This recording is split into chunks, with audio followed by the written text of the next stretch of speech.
Bu arada kitap kampanyalarına başladık. Mardin'de faaliyet yapan Dostluk Eğitim ve Yardımlaşma Derneği bize bir miktar kitap hediye etti. Herhalde bu şekilde kampanyaları devam edecekmiş. Şu an bir miktar kitap getirdiler. Kanaatimce 200'ü aşkın kitap şu an geldi. Farklı setler, farklı kitapları inşallah bize verecekler. Dolayısıyla o kütüphaneyi çok yoğun bir şekilde kullanmanızı istiyoruz.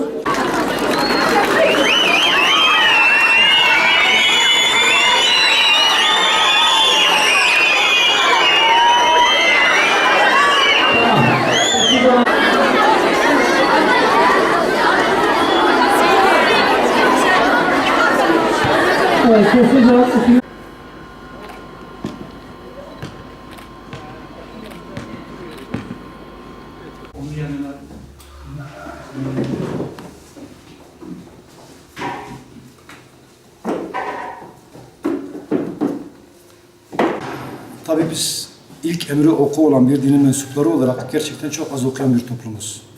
Yani yapılan istatistikler Müslüman nüfusun en az okuyan nüfus olduğu tespit edilmiş. Biz bu çerçevede Mardin Dostluk Dayanışma Eğitim ve Yardımlaşma Derneği olarak okullara kütüphane kampanyası kapsamında ilk getirdiğimiz okul Süphiye Bölünmez İmam Hatip Ortaokulu.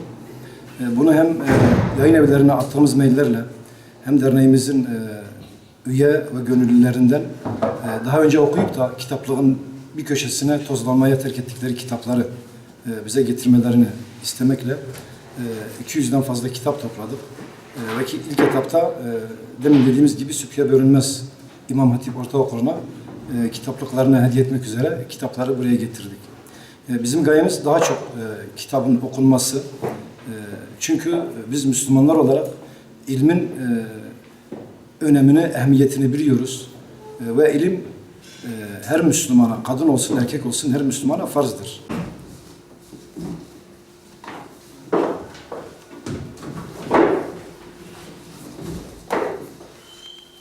Kardeşlerimiz ciddi manada, gerekse basın gerekse kardeşlerimiz ciddi manada ilgi gösterdiler. Bize şu ana kadar katkı yapan kardeşlerimize de teşekkür ediyoruz. Allah Teala razı olsun inşallah.